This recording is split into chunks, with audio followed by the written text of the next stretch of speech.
나는 무익한 종입니다. 나는 무익한 종이다. 오늘 이 제목으로 여러분 함께 은혜를 나누려 합니다. 우리가 만남을 통해서 여러 가지 스타일들이 있습니다. 내 스타일이 있고 상대방의 스타일이 있습니다.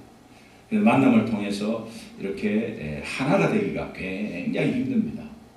왜 그러냐면 스타일이 다른 사람들은 내 스타일이 아니라고 싫어하고 또 내 마음에 안 들기 때문에 마음에 와닿지 않는 그런 것들이 있고, 그래서 이 만남에서 하나가 되기가 굉장히 힘듭니다. 한 사람이 양보하지 않고 한 사람이 수용하지 않으면 같이 있을 수가 없죠. 여러분 만남도 한번 생각해 보십시오. 굉장히 고집 센 분이 있고 또 둘 다 고집이 세면 부딪힙니다. 그런데 부부간에도 둘 다 성격이 똑같으면요 부딪힙니다. 그러나 성격이 좀 다르면 한쪽이 참든지 아니면 수용하든지 아니면 포기하든지 그러면서 그냥 지내게 되죠. 그냥 지내게 되죠. 그러니까 같은 스타일은 또 부딪히면서 결국은 또 경쟁 의식이 있어서 제가 내하고 똑같은 일을 하고 똑같은 일을 하기를 좋아하고 내하고 같은 스타일인데 내보다 나아지면 시기 질투심이 생기고 또 경쟁심이 생기고, 다른 스타일은 내 마음에 안 든다고 마음에 안 들고 같은 스타일은 또 경쟁심이 생기고 이런 모습을 좀 우리가 볼 수 있어요, 만남에서. 그래서 내 작은 고집들이 항상 있습니다. 그것은 커오는 과정 속에서 또 부모님에게 물려받은 여러 가지 인자들, 그 다음에 학벌, 배경, 여러 가지 이런 것에서 다 겪어졌기 때문에 또 생성되었기 때문에 그것은 똑같을 수가 없습니다. 그런데 우리가 어떤 만남이라도 하나 되기가 굉장히 힘들다는 사실이에요. 하나 되기가. 어떤 만남이라도 의견의 일치를 본다는 것은 이건 기적입니다. 의견의 일치를 본다는 건 기적입니다. 그래서 우리의 만남 속에는 좋은 것보다는 서로가 시험받고 실족할 가능성이 굉장히 큽니다. 그래서 이것이 두려워서 만남을 피하는 사람도 있습니다. 한인교회에 와가지고 많은 실족을 한 사람들은 이제 한국 커뮤니티를 피하게 되죠. 피하게 되면서 이제 미국 교회를 가는 모습을 봤습니다. 특별히 이제 조금 비즈니스를 하시는 분들은 자기의 능력이 있어서 그렇겠죠. 비즈니스를 하시는 분은 한국 사람 이제는 상대 안 하겠다. 왜냐하면 우리끼리 모여서 원체 상처를 많이 받고 하니까.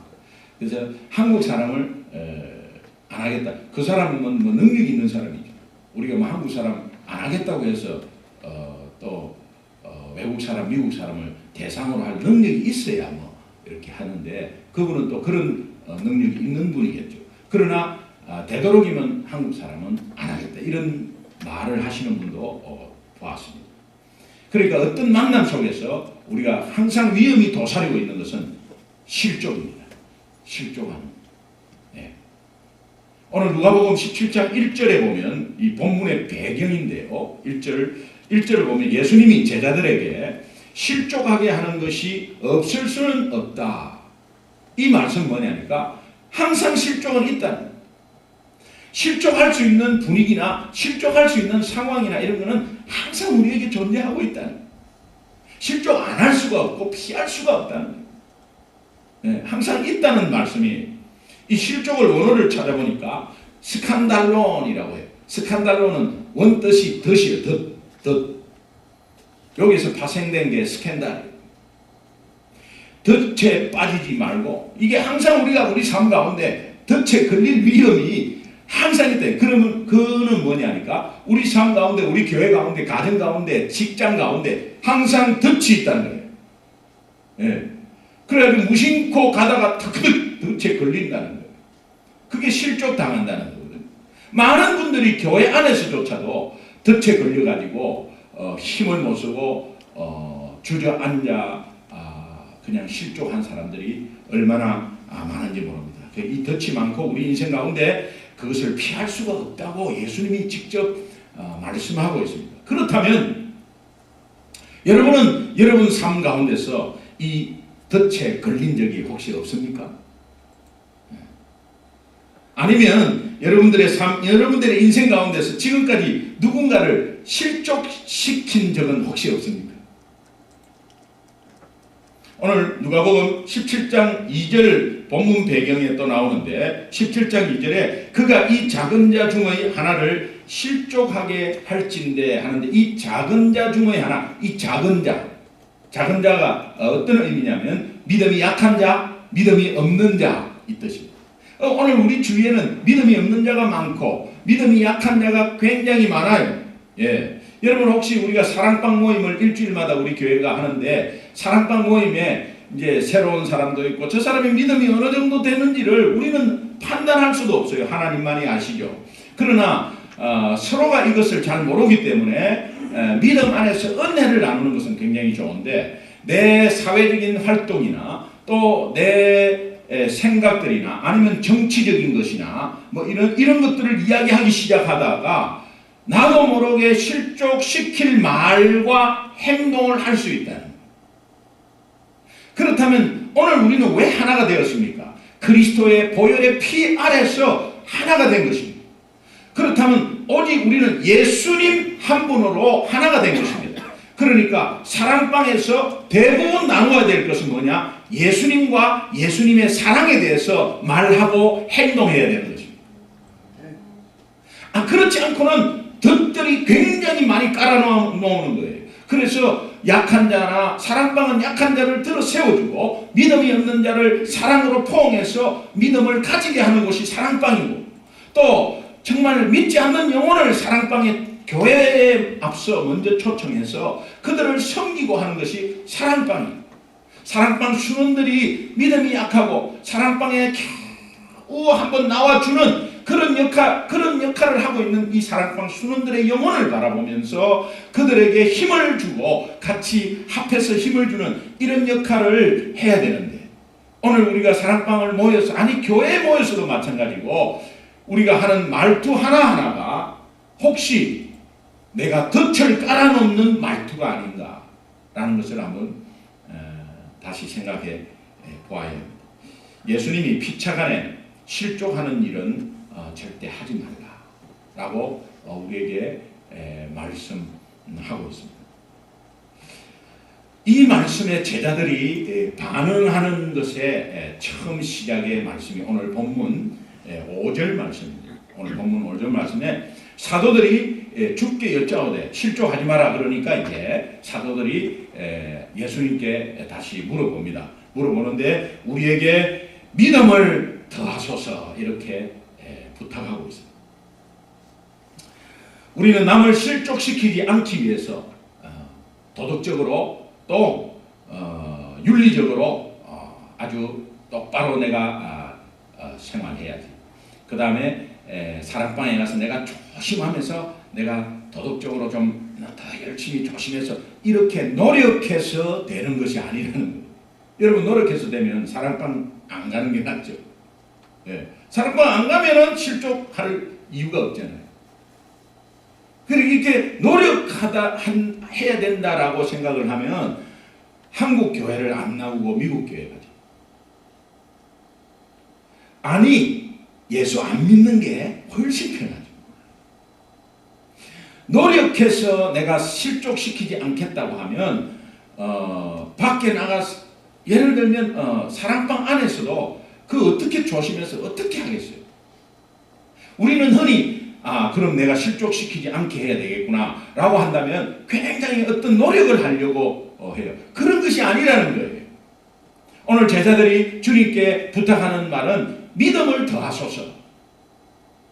그러니까 이 실족시키지 않게 하기 위해서 실족을 당하지 않게 하기 위해서 무엇과 연관이 되어 있다고요? 믿음과 연관이 되어 있는 거예요. 실족 덫이라는 이 스칸달로는 믿음과 연관이 되어 있다는 거예요. 이 제자들이 믿음을 달라고 하는 가운데서 정말 우리는 사실 믿음을 구해야 합니다. 실족시키지 않기 위해서 실족을 당하지 않기 위해서 우리는 꼭 꼭 믿음이 필요합니다. 따라합시다. 주여, 믿음을 주시옵소서. 믿음을 주시옵소서. 믿음을 주시옵소서. 믿음을 주시옵소서. 예. 근데 이때 예수님이 제자들에게 이렇게 말합니다. 제자들이 믿음을 주옵소서 이렇게 하니까 예수님이 6절을 보겠습니다. 6절 같이 한번 함께 읽어 보겠습니다. 시작. 너희에게 겨자씨 하나일 만한 믿음이 있었더라. 이 뽕나무들은 뿌리가 뽑혀 바다에 심겨라 하였을 것이요 그것이 너희에게 순종하였으리라. 이 말씀의 핵심이 무엇일까요? 이 말씀의 핵심은 그 믿음이 작은 겨자씨 하나 같은 믿음이 너희 안에 있다는 겁니다. 너희 안에 있다는 거예요. 그 모르고 지금 너 있는 거라는 거예요. 믿음을 달라고 제자들이 기도를 했는데 그 믿음이 너희 안에 있다는 거예요. 왜? 예수 믿는 제자들이니까 너 진짜 예수 믿냐? 예수를 안 믿고 가짜로 오면은 모르겠는데 예수를 믿고 내가 정말 예수 믿는다고 하면 네 믿음이 그 안에 있다는 거예요. 여러분 안에 믿음이 있으면 믿습니까? 네. 저는 예수님 믿으시죠? 네. 그러면 어떠한 믿음이든지 예수 믿는 믿음이 그 안에 있다는 거예요.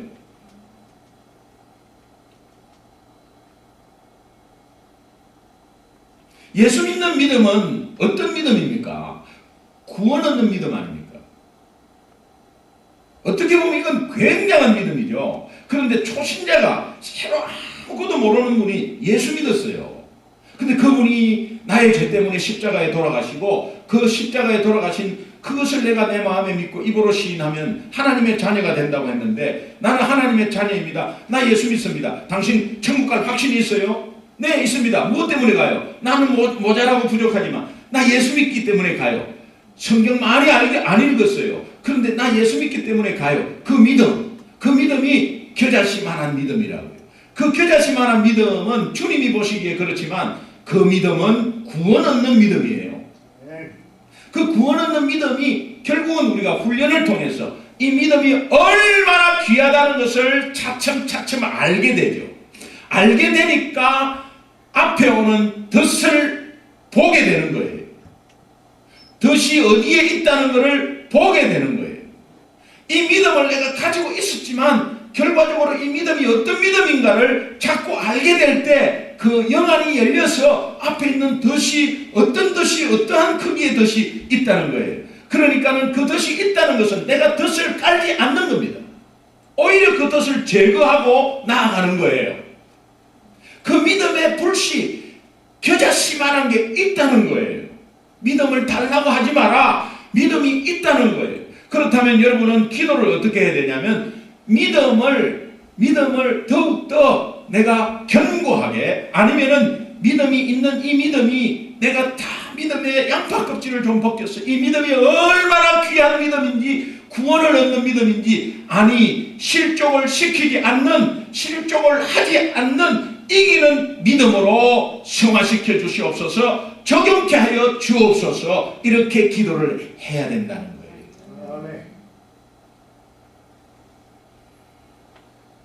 그러니까 이것을 깨달은 우리가 다시 좀 수정해서 구해야 할 기도 제목은 내 안에 있는 겨자씨 같은 이 작은 믿음이라도 나의 삶에 적용되게 하여 주옵소서. 이 믿음이 내 삶에 적용되게 하여 주옵소서. 이 기도를 해야 된다는 것입니다.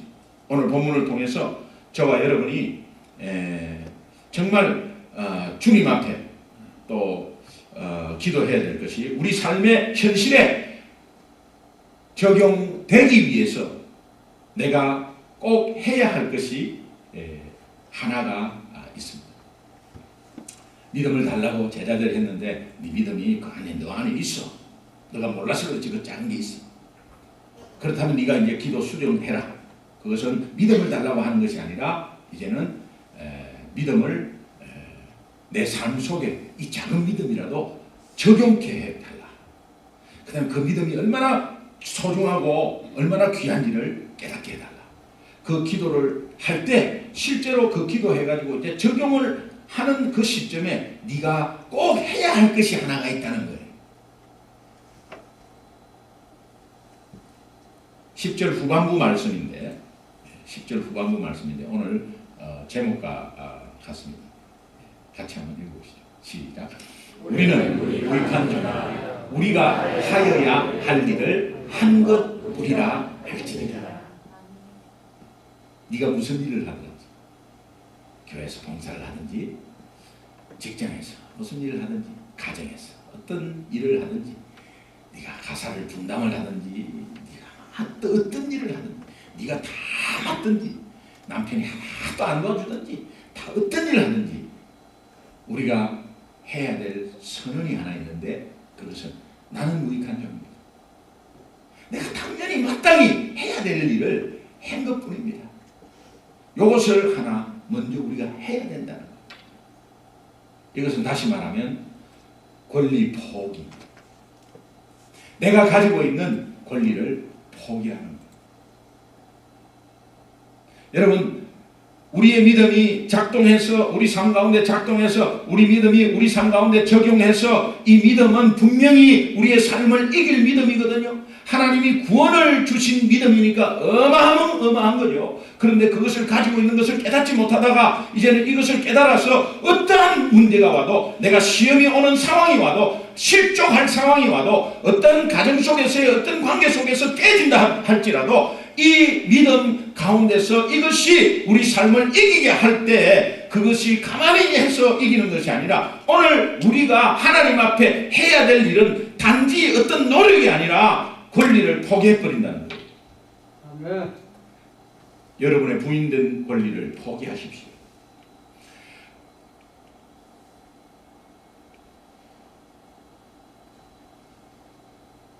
의무를 포기하라는 것은 아닙니다. 중요한 것은 내가 당연히 해야 될 일을 하는 겁니다. 아내로서 남편으로서 당연히 해야 될 일을 하는 겁니다. 그런데 거기에서 어떠한 대접을 받으려고 하지 마라 이 말이에요. 이게 굉장히 중요한 말입니다.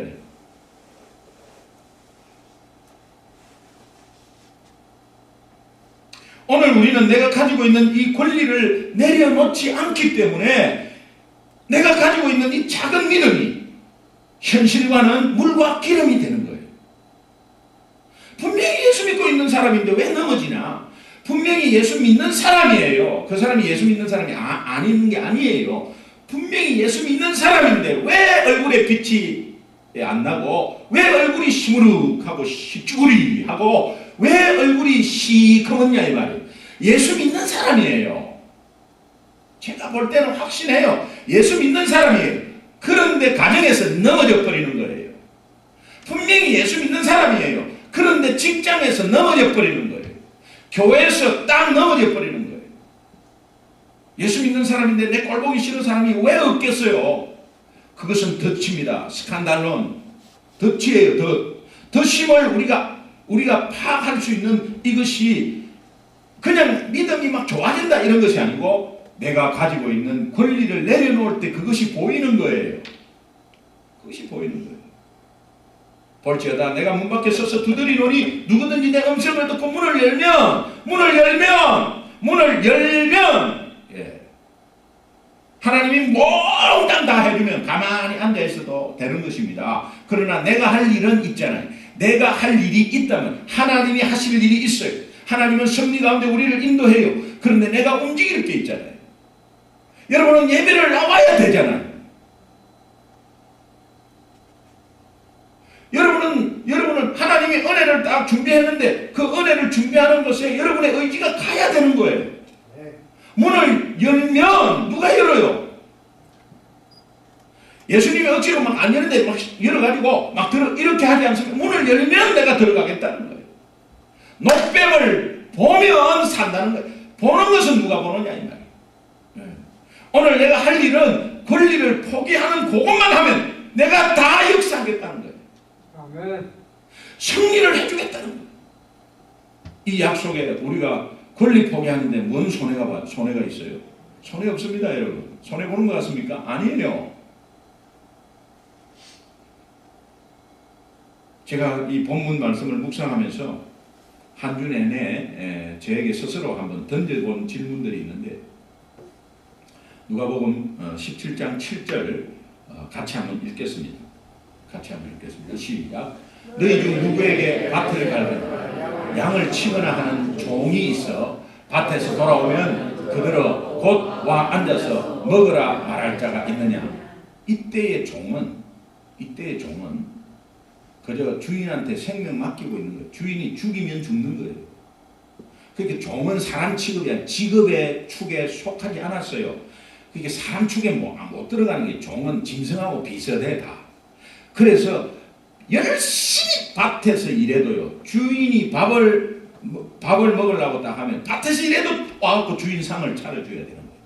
그래서 주인이 다 먹고 나면 뒤에서 숨어서 자기 밥을 먹는 거예요. 네. 그게 종의 역할이었어요. 근데 이상하잖아요, 여러분. 그런 종이 열심히 나 밭에서 일을 했대. 주인이 시켜서 일했겠죠. 열심히 일했겠죠. 나 주인님 나 좀 이제 수고했는데 밥 좀 주세요. 이게 안 된다. 이상하다 이게. 굉장히 이상한 거예요. 그럼 바로 죽는 거예요. 그렇게 하면. 그러니까 어느 주인이 그렇게 할 자가 어디 있냐. 그래. 물론 뭐 인간적으로 할 자가 있지만 그 당시에는 그런 법이 없어요. 지금은 일하는 사람을 와서 같이 밥 먹으라 이렇게 할 수 있죠. 제가 세탁소에서 제가 볼티모어에 있을 때 세탁소에서 잠깐 좀 도와준 적이 있는데 히스패닉 계통의 그 일하는 사람이 화장실에서 자기가 밥을 먹더라고. 왜 화장실에서 밥을 먹냐 물어보니까 그냥 먹는데요. 근데 그 주인 집사님한테 저분이 화장실에서 밥 먹는데 자기 알아서 먹겠죠 이렇게 하시더라고. 우리 같으면 어떻습니까? 이리 와서 같이 밥 먹자. 야 한국 김치 맛 좀 봐라. 같이 좀 둘러앉아서 이렇게 같이 일하는 사람 아니겠어요? 일 딱 시키고 돈 딱 주고 이렇게 하는 게 아니라 같이 일하는 사람 와갖고 그 생활하는 이렇게 할 텐데 옛날에는 전혀 그렇게 하는 것이 이상했어요. 그러니까 누가 그렇게 하겠느냐는 겁니다. 그러니까 당연히 종은 와서 아무리 일을 해도 주인 밥상 차려주고 마지막에 먹는 거예요. 종이 좀 대접받으려고 하는 자체가 이상하다는 그 이야기예요. 그러니까 그런 걸 봤을 때 우리 여기에 교회가 많고 우리는 한국에 교회는 굉장히 많습니다. 미국 교회는 모르겠어요.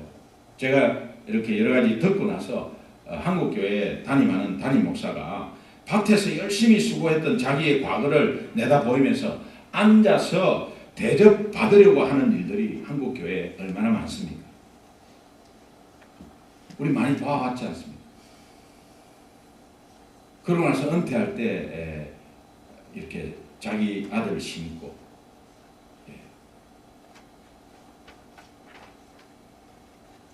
북한도 아니고 말이죠. 그게 나쁘다는 게 아니에요. 뭔가 허전한 거예요. 그래서 심는 거예요.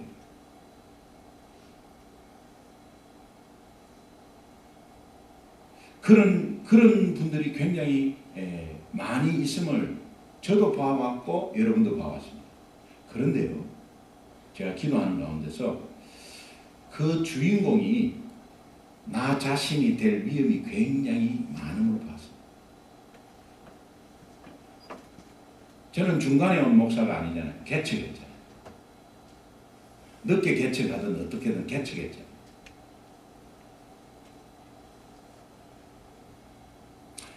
저는 하나님 앞에 지금은 그런 마음이 없는데 만약에 5년, 10년 제가 은퇴할 시점에 그래도 내가 개척해갖고 열심히 했는데 라는 마음이 없겠나 이 말이에요. 그런데 은퇴할 때를 생각했는데 사실 좀 부끄럽습니다. 여러분. 은퇴할 때를 생각을 했는데 기도를 하는데요. 제 마음 깊숙이 지난 1년 10개월 동안 밭에서 열심히 수고한 것이 생각이 나더라고요. 그러면서 앉아서 대접받으려고 하는 마음이 진짜 없을까? 라는 마음을 한번 생각해 봤어요. 근데 암암리에 한마디씩 하는 거예요, 성도들한테. 저는요 아침에 새벽에 해가지고 사역자반 제자반 이렇게 하고 신방을 하루에 4건씩 해서 4건씩. 이게 무슨 의미예요? 저는 무심코 던졌는데 그것이 잠재의식 속에 나 이런 목사요, 이런 마음이 딱 들기 시작하고 그게 바로 실종할 수 있는 굉장한 위험에 빠져 있다는 것을 알게 됐어요. 이 한 주간 제가 느낀 겁니다. 오늘 우리가 완벽한 사람은 없어요. 여러분이 교회 생활을 굉장히 오래 하신 분은 교회 생활 오래 한 것에 대해서 굉장한 자부심이 있습니다. 그것은 하나님이 인도하신 거예요. 그런데 오래 한 것이 나도 모르게 뭔가 새로 오셔서 뭔가 대접받으려고 하는 마음이 혹시 없냐 이 말이에요. 과거에 내가 밭에서 일했던 것이 이제는 내가 그것이 경력이 되어가지고 경력 사원으로 꼭 온 것처럼 그렇게 하는 마음이 없느냐 이 말이에요.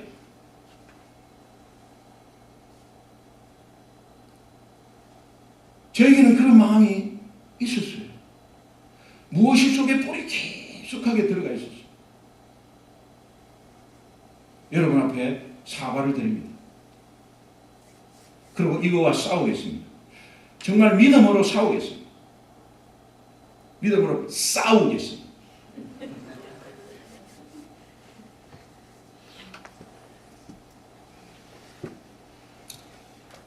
교회를 위해서 수고하는 분들이 너무 많습니다.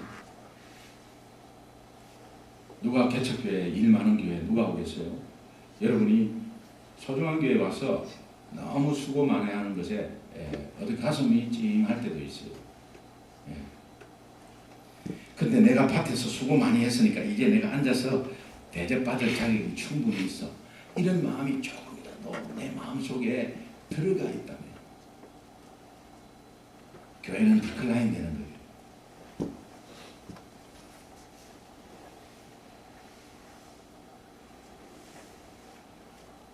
사랑방 순장님들이 나는 그동안 사랑방을 위해서 집도 공개하고 저녁 식사도 만들면서 열심히 했는데 정말 전화도 막 열심히 했는데 하면서 그 마음속에 정말 순장으로서 좀 대접받는다는 그런 대접받으려고 하는 그 마음이 잠재의식 속에 있다면 이제 그 사랑방은 디클라인 되는 거예요. 내리꽂는 거예요.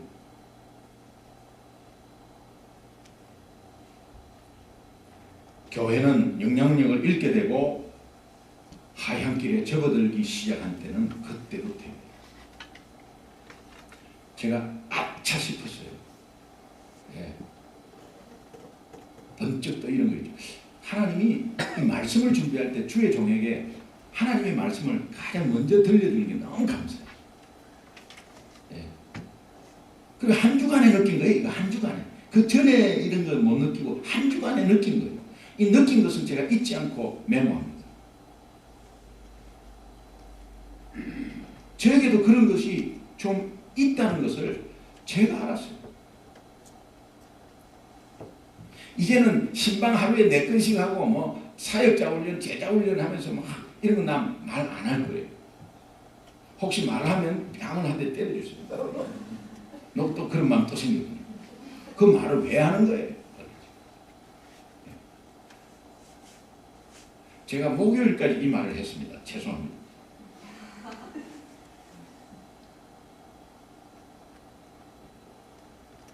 나는 저 사람에게 얼마나 잘해주었는데 저 인간이 내게 이렇게 돼. 내한테 정말 이럴 수가 있어?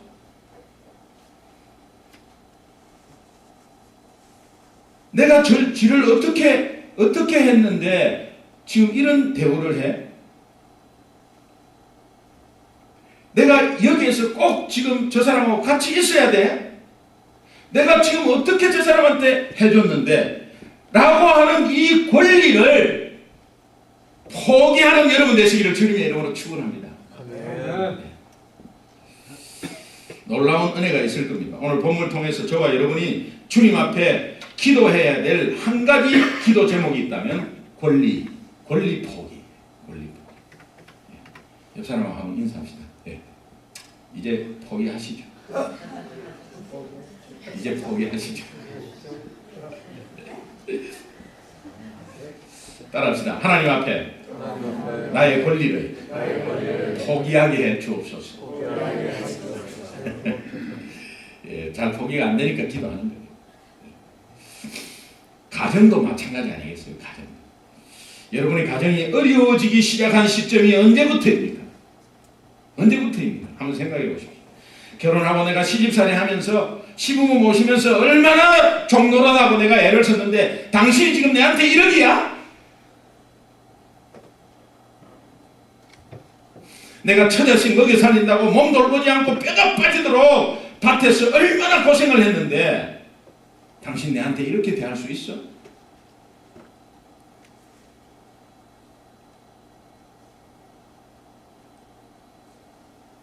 이제 나도 허리 펴고 대접 좀 나눕시다.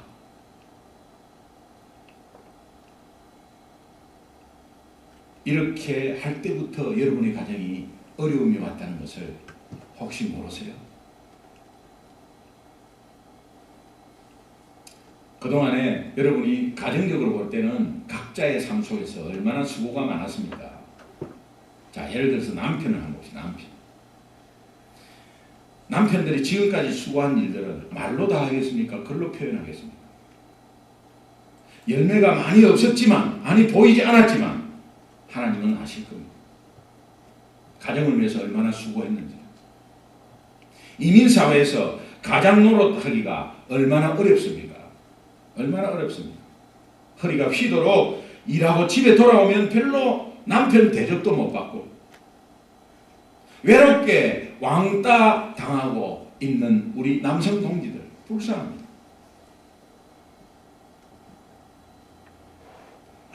아무리 남편을 안다 그래도 남편을 모르죠.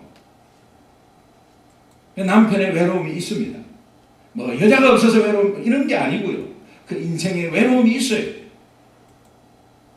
저를 포함해서.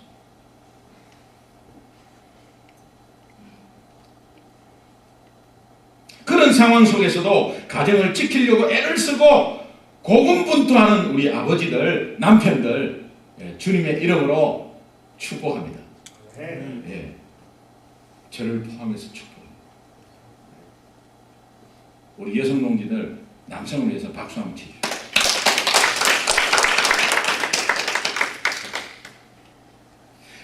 그런가 하면 아내들을 한번 보겠습니다.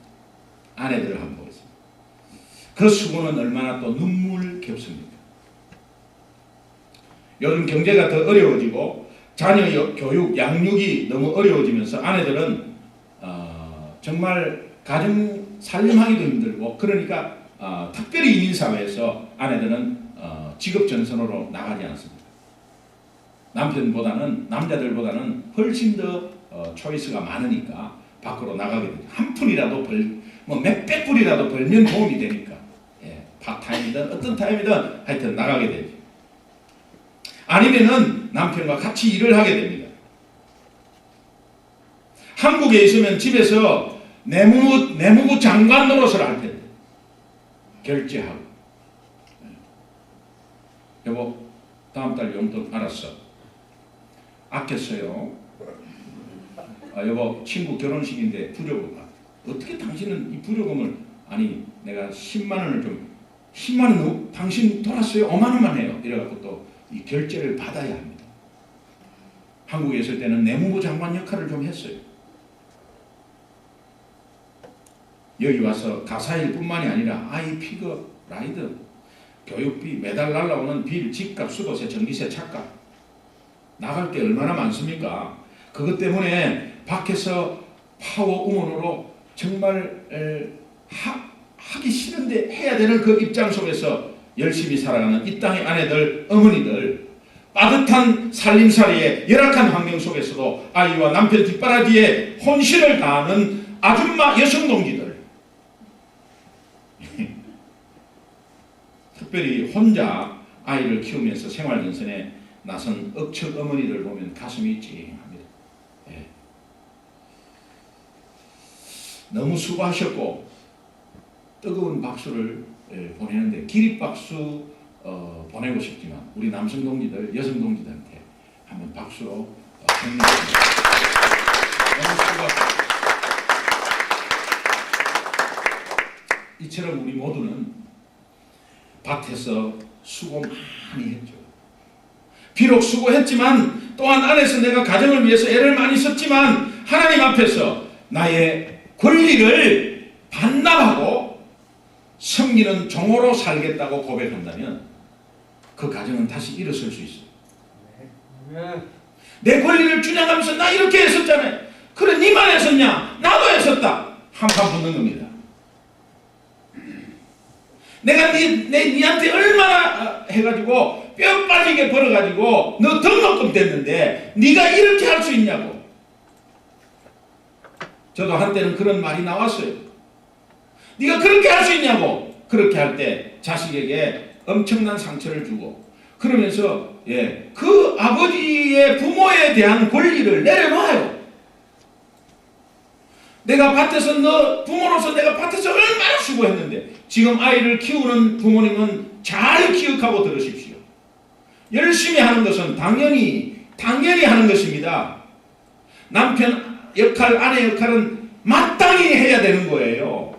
부모 역할은 마땅히 해야 되는 거예요. 그것에 대해서 대접을 받으려고 하지 마세요. 왜? 하나님이 그렇게 하도록 전적인 은혜를 허락하셨잖아요. 그것을 왜 생각을 못해요? 그래서 여러분 정말 다시 한번 제가 제 스스로 물어보는 것은 나는 무익한 종입니다. 다만 내가 하여야 할 일을 한 것뿐입니다 하는 고백하는 태도가 나에게 있는가? 과연 나에게 있나? 너는 진짜 있는가? 저한테 스스로 물어보았습니다. 여러분 10절을 함께 읽겠습니다. 오늘 본문 10절입니다. 시작. 이와 같이 너희도 명령받은 것을 다 행한 후에 이르기를 우리는 무익한 종이라 우리가 하여야 할 일을 한 것뿐이라 할지니라. 이 고백이 오늘을 마치고 내일을 준비하는 우리의 소중한 믿음이 되시기를 주님의 이름으로 축원합니다. 아멘. 우리에게 호흡을 연장시켜 주신 하나님. 위험이 있더라도 우리는 잘 몰랐지만 그 위험에서 벗어나게 해주신 하나님. 그 하나님 앞에 주님, 내가 과거에 밭을 갈며 수고했다고 내 권리를 주장하는 이 마음을 오늘 이 예배에서 예배를 통해서 내려놓고 반납하겠습니다. 여전히 밭에서도 수고했지만 안에 들어와서 대접받기를 바라는 사람이 아니라 섬기는 종이 되겠습니다. 아멘. 고백하셨으면 아멘. 아멘. 아멘. 아멘. 우리가 이 땅에서 달려갈 길을 마치고 나중에 말이에요. 하나님 앞에 섰을 때 하나님 저 무익한 종입니다. 지금까지 살아온 모든 것은 마땅히 제가 한 일을 한 것뿐입니다. 하나님 앞에서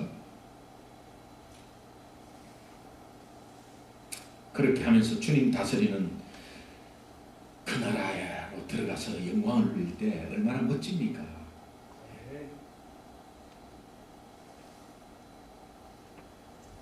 우리 서로 옆에 사람하고 인사합시다. 부부가 앉아있다면 여보 나 무익한 종이야. 당연히 내가 할 거 마땅히 한 것뿐이야. 그렇게 하고 옆에 혹시 부부 관계 아니면 저 무익한 종입니다. 제가 하는 거 당연히 마땅히 한 것뿐이에요. 하면 서로 하는 인사하지. 진심으로 하는 인사하지. 무익한 I am unworthy servant. I have only done my duty. 내가 단지한 것을 그냥 한 것뿐이라. 여러분 그렇게 어떤 일이라도 어떤 관계 속에서도 이 고백하면 문제될 게 어디 있어요? 뭔가 대접받으려고 하니까 그런 거지. 12월 첫째 주입니다. 이제 이 한 해가 가는 것이 12월 달 접어들었습니다. 여러분 한 해 동안에 일 많이 하셨잖아요. 일 많이 해도 그것이 사실은 하나님의 은혜가 있었기 때문에 한 것이고 하나님이 살려주셨기 때문에 했던 일이고 또 하나님이 건강 주셨기 때문에 호흡을 허락하셨기 때문에 했던 일이고 봉사도 그렇습니다. 그런데 그것을 내가 했으니까 이제는 내가 직분을 좀 받아야 되지 않겠나 말이지. 이런 마음이나 아니면은 내가 직장에서 이제는 조금 승진해야 되지 않겠나 말이야. 조금 이제는 대우를 좀 더 많이 받아서 좀 해야 되지 않겠나. 그런 것들이 여러분 내려놓으면 하나님이 훨씬 높게 여러분들을 쓰임받게 할 줄로 믿습니다. 아멘. 빌립보서 2장 6절에서 8절 말씀 한번 같이 우리 예수님 생각하면서 한번 읽겠습니다. 시작. 그는 근본 하나님의 본체시나 하나님과 동등됨을 취할 것으로 여기지 아니하시고 오히려 자기를 비워 종의 형체를 가지사 사람들과 같이 되셨고 사람의 모양으로 나타나사 자기를 낮추시고 죽기까지 복종하셨으니 십자가입니다. 나는 그분과 함께 십자가에 죽었다는 사실 아시죠? 예수님이 하늘의 권리를 포기하시고 이 땅에 종의 형체로 오셔서 인간에게 섬김을 대우를 받으려고 하는 것이 아니라 오히려 인간을 대접하고 우리의 죄인을 대접해서 자기 목숨을 많은 사람의 대속물로 주려 하셨기에 이 사랑과 은혜를 받은 우리는 당연히 마땅히 그렇게 고백하고 선언해야 된다는 거예요. 아멘. 여러분 남편으로서 부인으로서 자녀로서 권리 아무것도 없습니다. 아무 권리 없습니다. 마땅히 해야 할 일을 한 것뿐이고 했을 뿐입니다. 교회에서도 마찬가지입니다. 저와 여러분은 교회에 대해서 아무 권리가 없습니다. 오직 주님만이 가지고 있습니다. 마땅히 해야 할 일을 했을 뿐입니다. 올 한 해도 여러분의 일터에서, 가정에서, 교회에서, 밭에서 수고하고 열심히 일을 했습니다. 또 물론 내년에도 여전히 그곳에서 할 겁니다. 그러나 마땅히 겸손히 섬기는 종으로서 해야 될 일을 한 것뿐이라고 고백하는 여러분 되시기를 바랍니다. 이것이 우리 모두의 인생 목표가 되기를 주님의 이름으로 축원합니다. 따라합시다. 나는 무익한 종입니다. 나는 무익한 종입니다. 기도하겠습니다. 하나님 감사합니다. 저희들을 붙잡아 주셔서